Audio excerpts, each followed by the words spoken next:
Coverage of the National Football League brings us to Western Pennsylvania and Heinz Field in the Steel City of Pittsburgh. They love the black and gold here in the Steel City, and a few moments ago their Steelers emerged from the Heinz Field tunnel. They're set, we're set, as the Steelers are ready to do battle with the Cleveland Browns.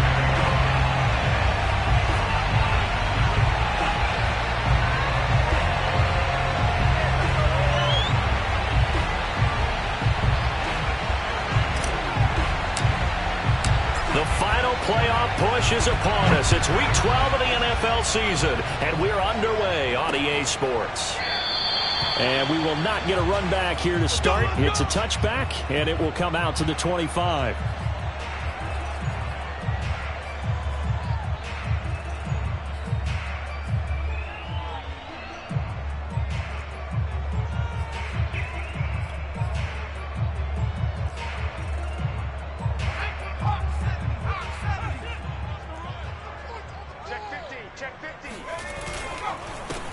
First carry for Najee Harris. And down he goes, but he takes it up to the 40. Well, there's plenty of real estate for him to maneuver on that run, and let's face it, it shouldn't be a surprise. He's one of the better backs in the league. Had to come into this game with the idea, slow him down, otherwise it's going to be a long afternoon. Credit him with a 1-yard gain there to make it 2nd and 9. This, the second meeting between these two division rivals. You might recall they met earlier in the year, and it was the visiting Steelers who came away victorious, so they'll look to claim the season series with a win here in Pittsburgh. And we're at the 41, 2nd and 9. From the gun, they'll try to run it. And he will be brought down at about the 43 that time. A gain of 2 there on the heels of a 1-yard pickup on first. Just not a whole lot of room to operate there on that carry. No, not at all. They did a really nice job staying in their proper places and not allowing any lanes to open up. To throw on 3rd down. Higgins. The ball popped in the air and intercepted. Picked off by Greg Newsome. Well, it's no secret he's had trouble this year with interceptions, and this is a bad start for him. First drive, throwing another pick. No matter who's broadcasting his game, that's how the conversation begins. Throwing too many interceptions. Can he take care of the football? If I were his backup, I'd be edging towards the coaches and saying, hey, how about giving me an opportunity? And he'll fight his way down right around the 12. There on the tackle, Minkah Fitzpatrick. 2nd and 9 now. And his throw here is going to be incomplete. No coverage bust by the defense here. They did a nice job accounting for everybody, and that led to an incompletion. So they've been unable to capitalize on a great field position as of yet. Here's 3rd and 9. Looking to throw.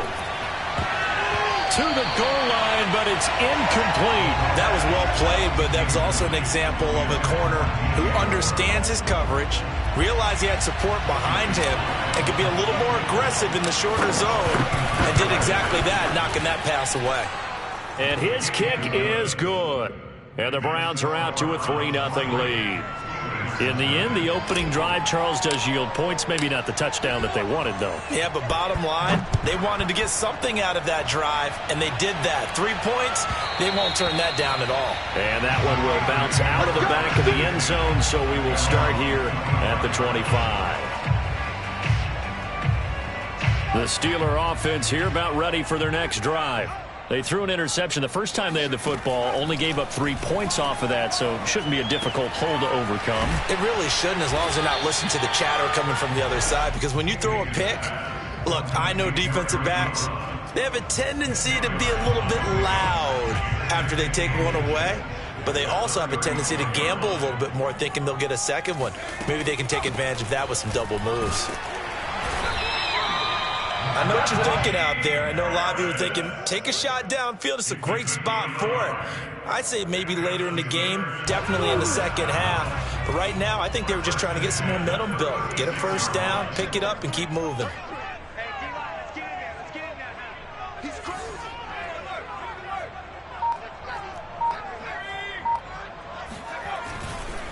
They run with Harris. And down he goes at the 45 after a pickup of 9. He was well over 100 yards last week. He told us this week, a little ambitious, said he wants to hit that 200 mark. We'll see. Makes sense, though, doesn't it? Have we ever run into a running back that had a great game the week before that didn't think that's just going to naturally continue? Just make sure you feed me the football. And that's what they're all about. Continuity, rhythm, number of carries. Just keep giving it to them. Well, they came into this game saying it was important that they set the tone and show that they can run the football. I believe that they've done that here in the first quarter. So a 1st and 10 upcoming from Browns territory now at the 44-yard line. Now they'll switch it up here and look to throw. And that is caught on the right sideline, but out of bounds, says the line judge. The throw took him a little too far. It's 2nd down.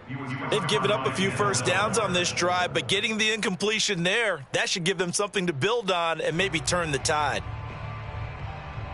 2nd and 10.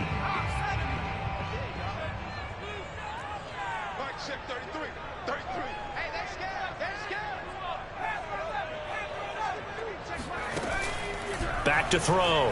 Higgins. He'll find Smith-Schuster. That's complete. And they're going to have another first down as he's going to be tackled at the Browns' 26.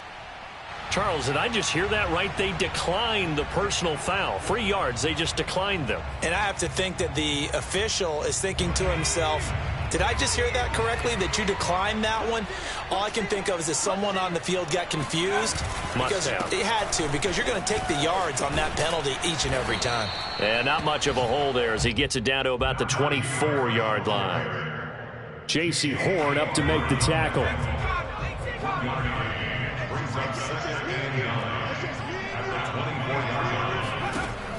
Looking to throw on 2nd down. Higgins.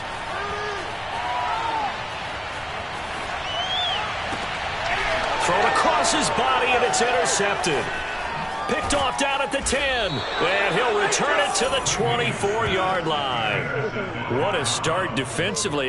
Your offense goes out, gets the touchdown, and then you get the interception. Just perfect. How about the discipline that they showed on defense? Because after the offense scored to go up 7-zip, you would think they might be a little extra aggressive trying to get back at them. Instead, they read their keys well.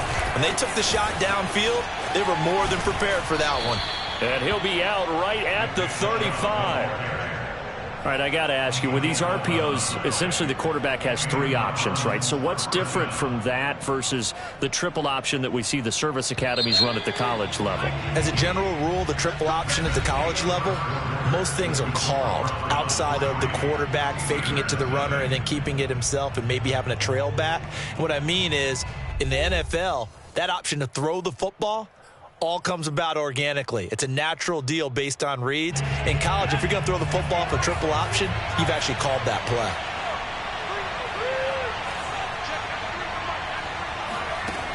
Now a play fake here on 1st down. Into heavy traffic, and it's intercepted. Picked off by Robert Spillane. And the Steelers are going to take possession here at their own 47-yard line. They're trying to resurrect his confidence. Last week was a disaster. 5 interceptions in that loss, and another pick there. I played with a quarterback like this before, and he had a tough game, and the head coach said, I'll take him, I'll fix him. The very next game, he started out the exact same way. The head coach turned to the offense coordinator and said, he's yours from now on. Someone has to take responsibility and work with him and try and get him settled. Now a 2nd down and 6.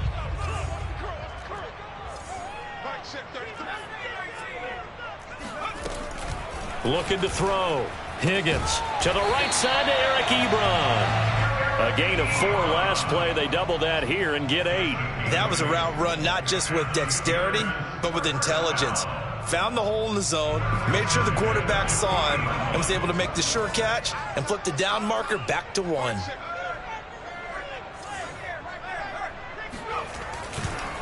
Now a 1st down carry for Harris. This will be stopped about 2 yards shy of the marker. 8-yard gain, 2nd and 2. And there we saw one of the downsides of blitzing during a rundown, because sometimes you get out of your gaps. You don't fit the run quite as well because you're headed towards the ball carrier with abandon. Again, it's Harris on second down. And he'll work it inside the 30 to the 29-yard line. Exactly what they needed right there, because they needed to use the ground game to take some pressure off, because the quarterback's been struggling a little bit.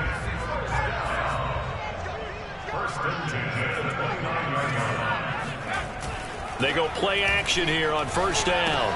That's swung out wide to Harris. So the completion good for 7 there.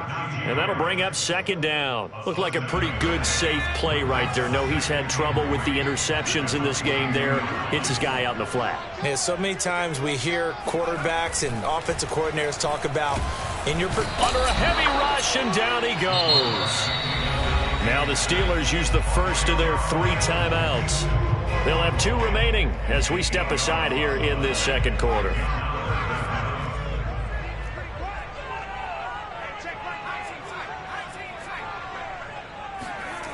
On third down, Higgins. A throw left side, caught by the tight end, Freiermuth. And he's not going to sniff the first down here. He stopped at the 25. Just a 5-yard pickup, and it leads to fourth down.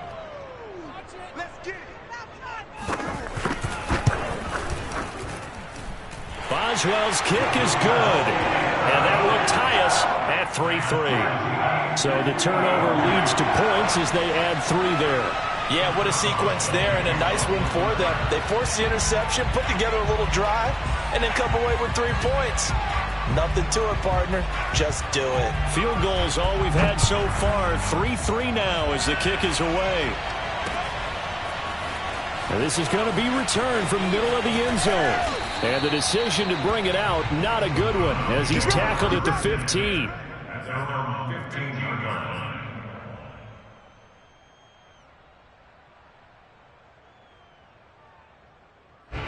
The Browns drive about to get started. And last time wasn't pretty. One play and an interception. We'll see if they can do better. I want to see if they want to go ahead and throw the ball again now on this drive after what happened on the last one. Throw it on the first play. Give the quarterback some confidence. See what happens. A good pickup there. 8 yards on the first down completion. It's a gain of 8. Brings up second and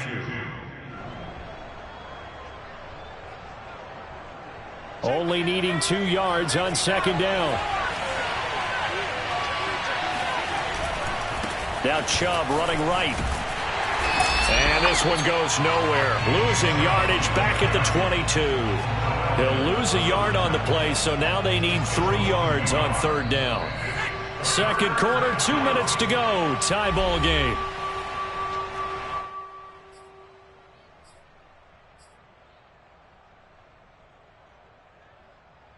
A reminder, once we hit halftime, as we do all season, we'll send it down to Jonathan Coachman in Orlando. He'll have all the stats and scores from games in progress around the NFL. The best multitasker in the business, the coach. And he is going to have a Browns first down as they're able to get the third down conversion.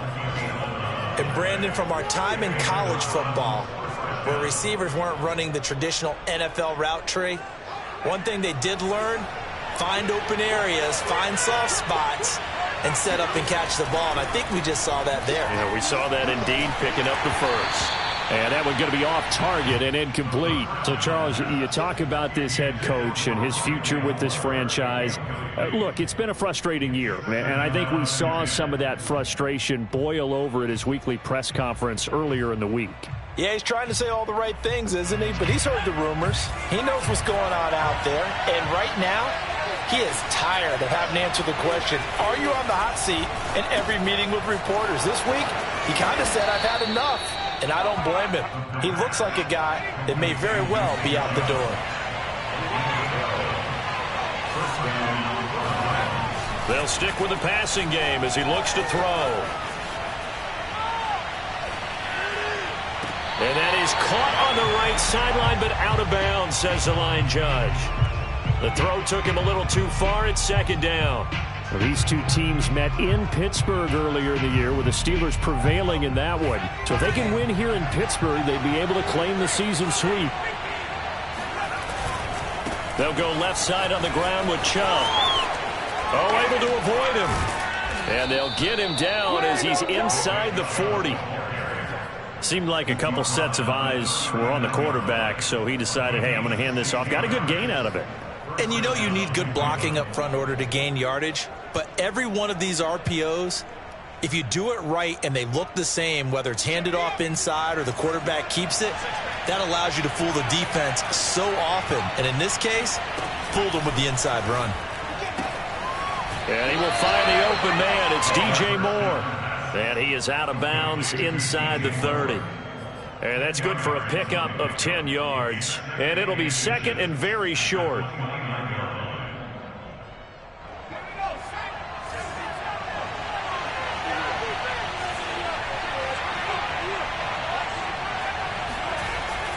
They'll look to throw. And he's got his target, Harris.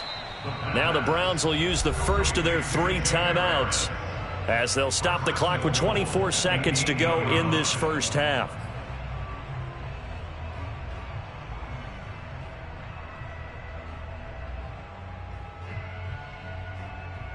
A kicker fest so far, all points via field goals. They're hoping to change that right here.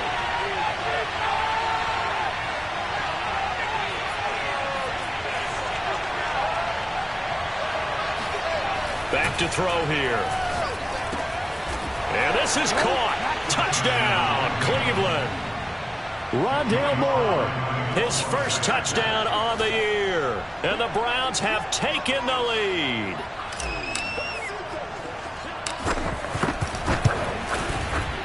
Extra point by Sly is up and good. And the lead is now 10-3.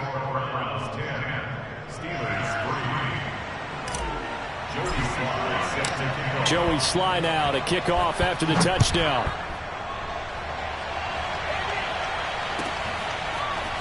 Returning from his end zone is Ray McCloud. And only able to get this to the 19, so probably should have opted for the touchback.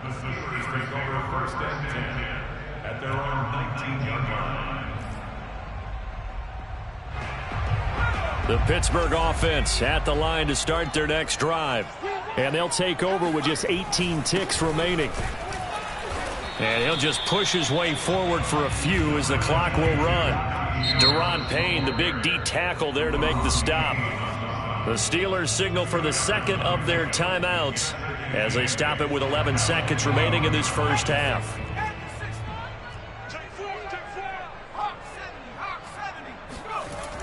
To throw on second down. Higgins hitting Juju on the slant. And he's brought down, getting this one up to about the 35. And this offense going to elect to burn a timeout with 5 seconds remaining in quarter number 2.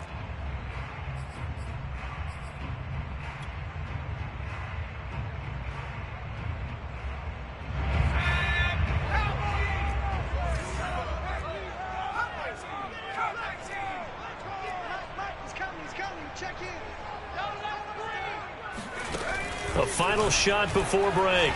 Higgins looking deep downfield. And he's in for the touchdown on the final play of the first half. The prayer is answered. How did they get that done? And after that touchdown, we are just a PAT away from a tie game. And I know everyone's going to look at it and go, guess what? Tie game, all even, They just scored. If they kick this extra point and tie it, they're going to feel like they're the ones that are in control. Boswell good with the extra point, and that will tie our game here in the third. So thanks to the late touchdown, it's a tie ball game here heading to break. As we'll head down to Orlando, that's where we find our man Jonathan Coachman at our EA Sports Halftime Report. Coach.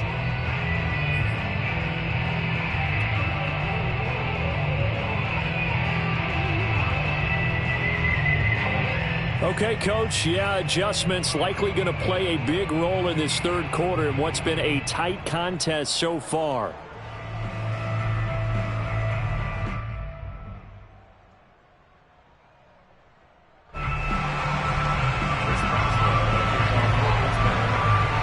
And ready to get the party started for the second half. It was an even first half, all tied on the scoreboard.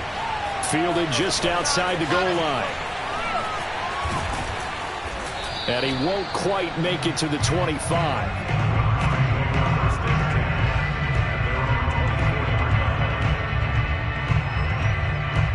The Browns drive about to get started. It's a tie football game here. What do you think, Charles, the message was at halftime? Well, I think that they probably just looked at things and said, we're fortunate that this is a tie game. No need to panic. No need to change a whole lot. We didn't play anything close to our best in the first half, so we don't have to go out and win one for the Gipper. Let's just go out and play our best football and win one for us. After the pickup of 5, here's 2nd and 5.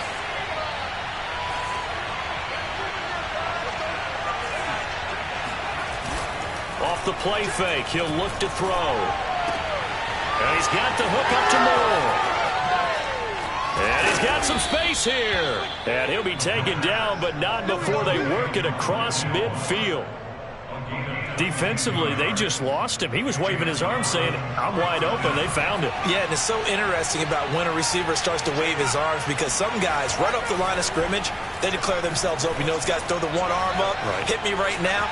In this case, he was so wide open that he was frantically. Oh, you saw that one coming. It's intercepted. Thrown back across his body. Picked up by Cameron Sutton. And the Steelers are going to take over here at their own 22-yard line. Charles, whatever's going on between his ears right now, it's just not completely calculated correctly. 7 picks between last week and this week after that one. And they always say the most important part of a player is those 6 inches between the ears. But right now, it's all those interceptions that are going on. So whoever his trusted confidant is on the sidelines, I don't know if it's the offense coordinator, the quarterback's coach, maybe the backup quarterback, that's who he needs to get with now and get himself calm. Coming up on 2nd and 7. Back to throw. Higgins throwing the out route incomplete. It's Johnson. And he's able to get this one up to his 30 before he's out of bounds. His 2nd catch, and this one not nearly as electrifying as his first. And it'll bring up 3rd down now. Trying to pick it up on the ground with Harris. And boy, he is very close to a first down, but from where they're spotting that football, he's going to be a foot or so short. Just a 1-yard gain on the play, and that'll mean a call to the punt team as it's 4th down.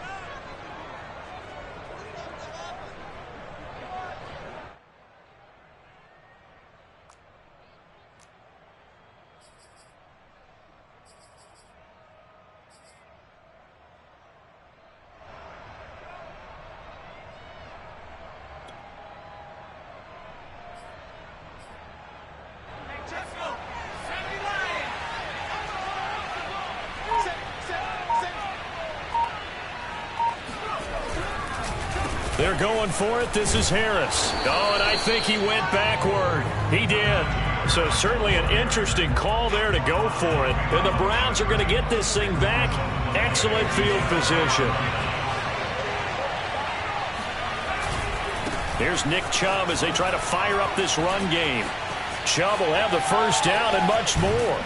And he'll be out of bounds. 63 yards rushing for him now on just 6 carries to this point. One thing that's great about watching him run, Charles, he doesn't hesitate. He got to the left side of his O-line and just went. So there's 2 ways to look at that.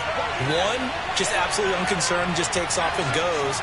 But more the latter, I think, which is he has absolute confidence in the guys in front of him, the guys doing the blocking for him. He just takes it and goes with abandon. Now a throw to the end zone on first down, but it winds up incomplete. You can tell they wanted to get that ball downfield, but they had nothing working in the secondary, so he dropped it off to the running back. That one ended up incomplete.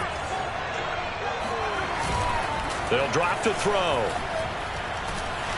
Blitz coming, and down he goes. Stephon Tuitt able to shake free and get home for the sack. And on 2nd and goal, they decide to throw it again, and this result is even worse. They take a sack. On first down, it was simply an incomplete pass. Not a good first 2 plays, beginning with 1st and goal.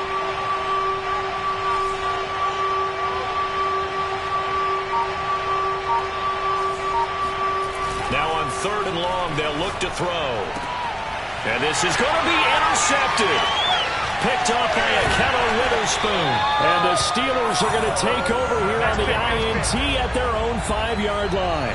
Wow, between last week and this week, that's now 8 interceptions. 5 a week ago, now 3 here. Well, he is so lucky that one of the defense coordinators I played for, a man named Ken Donahue, is not there right now. Because he saw that happen during his coaching career, and he grabbed the quarterback in the midst of a streak like this and said, tell you what, son, why don't you throw it to the defensive guys, and let's see if our receivers can intercept it. Well, he's got to figure something out because the current formula is not working. A 3-yard loss to start the drive. They'll look to make that up and then some on 2nd and 13. They'll run again with Harris. And he's going to be taken down shy of the 5-yard line. 1 yard officially on the pickup, and it'll leave him with a 3rd and 11. And this is why aggressive defense coordinators love to blitz. It wreaks havoc because they end up taking their attention to the blitzers, freed up the D lineman to make the play. Facing the prospect of a punt from their own end zone, they need some cushion. Let's see what they can do on 3rd down. Going top shelf for Smith-Schuster. And that will be incomplete. Well, they weren't scared to let it fly, but it falls to the ground and brings up 4th down. That's an excellent job right there on 3rd down. Like any defense, you never want to let them get anything started, and that would have been a 1st down. Instead, you saw the contact on time, no penalty, and before this drive could get wings, it's 4th down.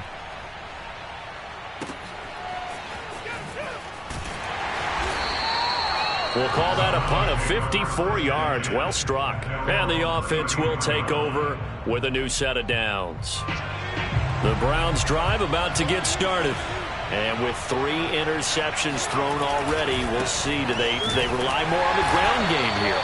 They may have to change things offensively to try and settle things down, not just for the guy throwing the ball, but for the rest of the offensive unit, because their confidence has to be shaken a little bit. And you just wonder, is the backup going to start to warm up a little bit over on the sideline? And that is going to do it for this 3rd quarter of action. We'll return with more after this. You're watching the NFL on EA Sports. 2nd and 12. They'll look to throw. Oh, the ball comes out on the hit, but they'll say it's incomplete. You know, if following up on this head coach and the pressure that he is under, CD, I want to switch it to you because you've been on winning teams, but I know you've been in similar situations too where things just are not going well. How do you approach that as a player? It's a tough approach, Brandon, because you actually have to do the opposite of what you would think, you know, in your mind. And the Steeler pressure too much here. He's going to go down. Tershawn Wharton able to get him down for a loss of 11, and it brings up 4th down. So they're forced to punt on 4th as this one's away. That'll be put in the books as a 53-yard punt. And the Steelers will go on offense here, 1st and 10. The Steeler offense here about ready for their next drive. Excellent job by their defense to force the punt and provide them with this opportunity, all tied in the 4th quarter. And he's able to take this one up to the 35-yard line. 66 yards rushing for him now to this point. A good gain on 1st has him set up with 2nd and just a couple of inches now from the 29. They run again with Harris. And he'll be brought down right around the 37. It's nice every now and then in this game not to see people overthink it. Just hand it to the old reliable guy, let him pick up the 1st down. Throwing on 1st down. Higgins is going to let this one go deep. And incomplete on the deep ball. This has certainly been a physical game so far. Limited scoring opportunities for both sides. And there's another chance that goes unfulfilled.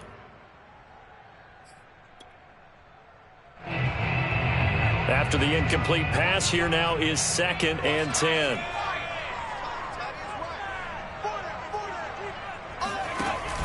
Off play action. Higgins sliding out of the pocket. Open man right side is Smith-Schuster, complete. And he slips up past the 45 before being tackled. And partner, in a tie game in the 4th quarter, you and I both know in the NFL, that's when you lean on your stars. And he came through with a nice catch right there.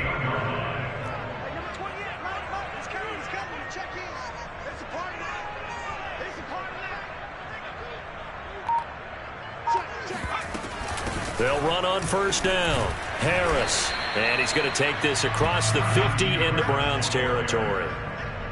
The linebacker, Jeremiah Owusu-Koramoah, on the tackle. 2nd and 5.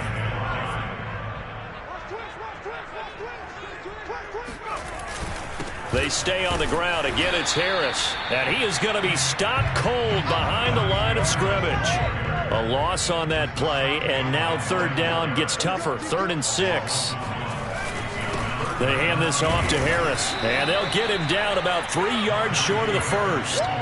3 yards won't be enough here as that'll bring up 4th down. Well, this was just simply excellent defense. On this 3rd down, they had to be alert for the possibility of a pass, but that didn't stop them at all from understanding what was going on when they decided to run the football, and they just swarmed and stuffed them for almost no gain. Tie game, 4th quarter, and they're going for this thing on 4th down.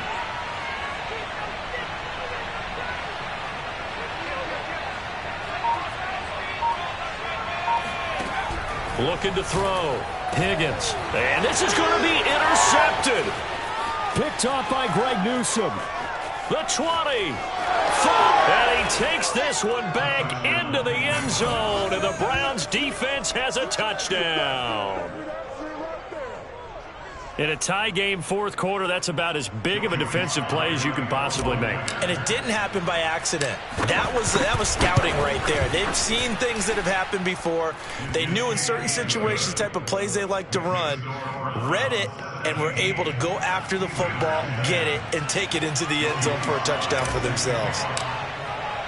So they'll get another shot on offense following that pick 6, and now the kick is away. Here's McLeod from his end zone. And they're going to start in a hole as he's brought down at the 11. We've got a 1-score game with inside of 2 minutes remaining.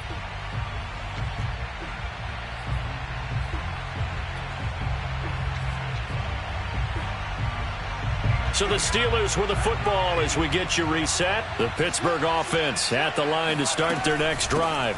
They turn to Harris to begin the drive. And not much here as he'll get it to the 11, maybe the 12-yard line.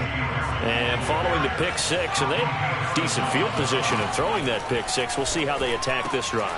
And I think all you say to your guy is, listen, let's just take care of the football a little bit better. Make some better decisions on this drive, and they'll probably help him a little bit with maybe some really high percentage throws early to let him get settled back in. But they told him, and they told us, they've got confidence. That's not a problem. Yeah, not a problem at all. They just want to make sure they get things settled down a little bit for their offense and give their defense a little bit of a chance to rest.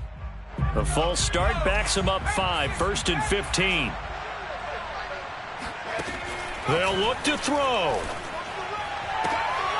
And his pass is intercepted for the 4th time today.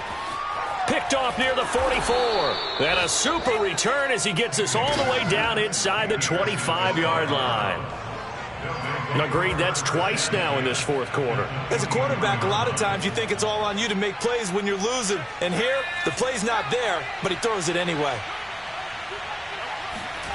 That one looks like he'll throw here. And that is knocked away in the middle of the field and incomplete. And that's a nice job there because you've got to play the ball, not the man when in coverage. That'll keep you away from a lot of needless penalties. And he's able to knock that one away. An incomplete pass on 1st down. That leads to a 2nd and 10. Now look at this. They get the turnover they needed. It's intercepted. Picked up by Minkah Fitzpatrick.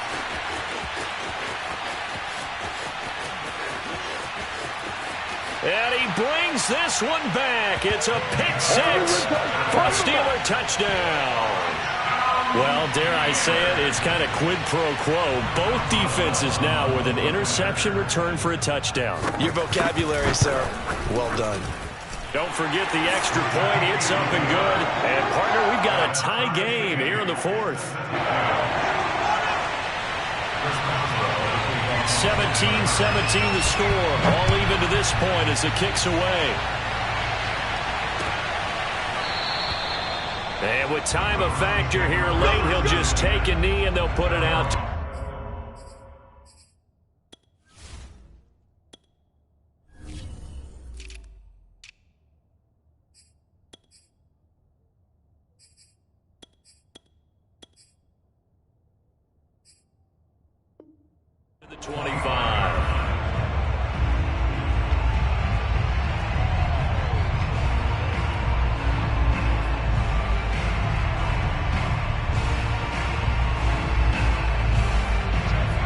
Browns drive about to get started.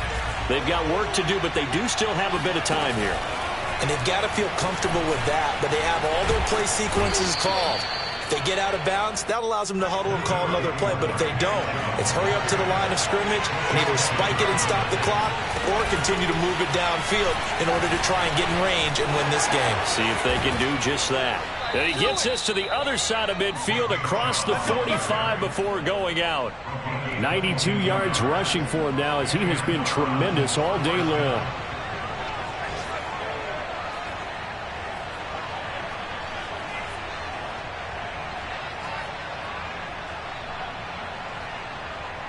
Back-to-back good plays have him on the move on first down. They'll set up to throw. He finds his man, complete. That's more. And he's going to get this down near the 30-yard line. Now the Browns will use the first of their 3 timeouts as the clock stops with 23 seconds to go in the game. So 1st and 10 now from the 30. On first down, they'll run with Chubb. And he can only manage to get a couple. 2nd and 8 coming up. Now another timeout called for by the offense as the clock will stop with 18 seconds remaining. 8 yards to go on 2nd down.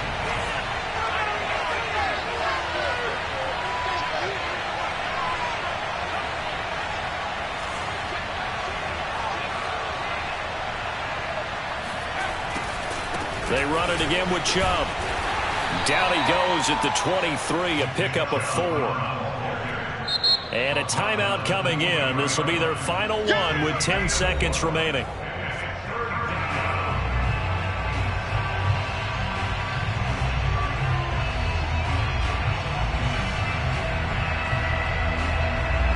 The Steelers now in the nickel here on 3rd down.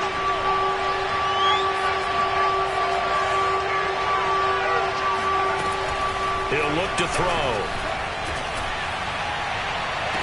And able to catch it on the left sideline, but they're going to rule him out of bounds. So it'll be incomplete. Certainly one they'd like to have back as it brings up 4th down. Oh, that heart has to be pounding inside the chest of Joey Sly.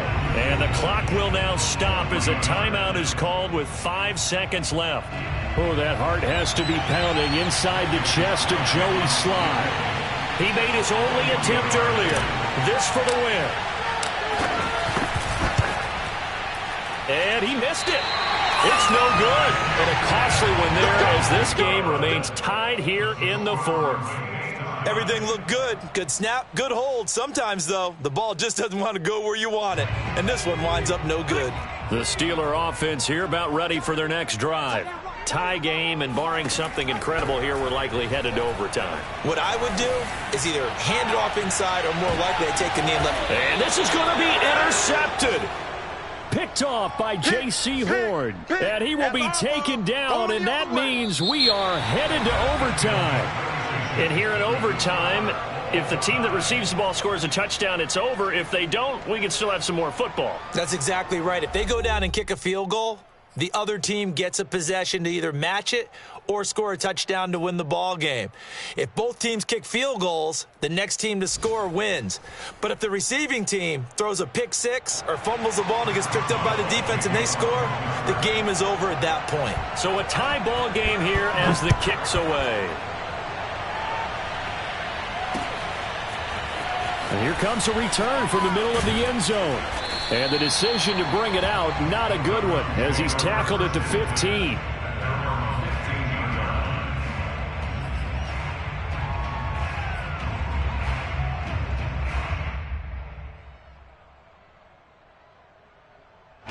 The Browns drive about to get started. They control their own destiny here. They have the football in overtime. Obviously, a touchdown would win it. And I think teams around the league are still adjusting to the idea of going downfield, scoring a touchdown wins the game, because they were used to just going downfield and trying to get in field goal range to win a game. Still having to make that transition. Let's face it now, the ones who are doing it best know they need to go down, attack, put the ball in the end zone, and not leave it up to a field goal and give the other team a chance. As we said, they control their own destiny now.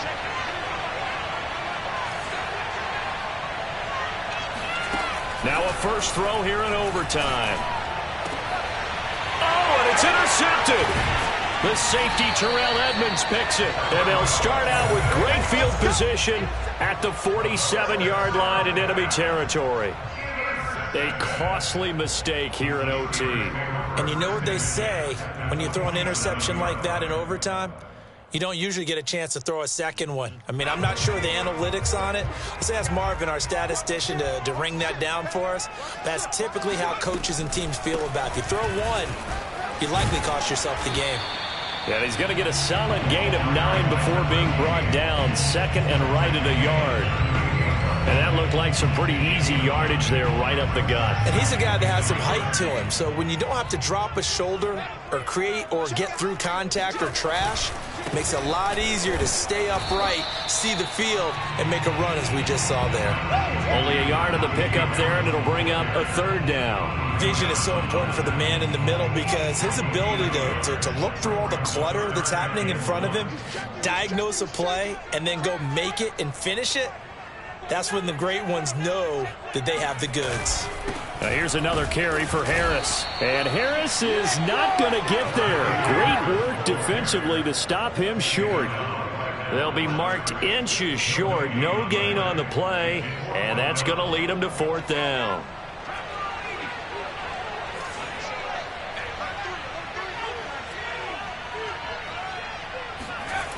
Back to throw. Higgins. He's got his tight end Freiermuth right side. And he's able to get the first before he's taken down at the 36. 2 minutes left in this overtime session and still all tied. First and 10 at the 36-yard line. So from the 36 now, first and 10.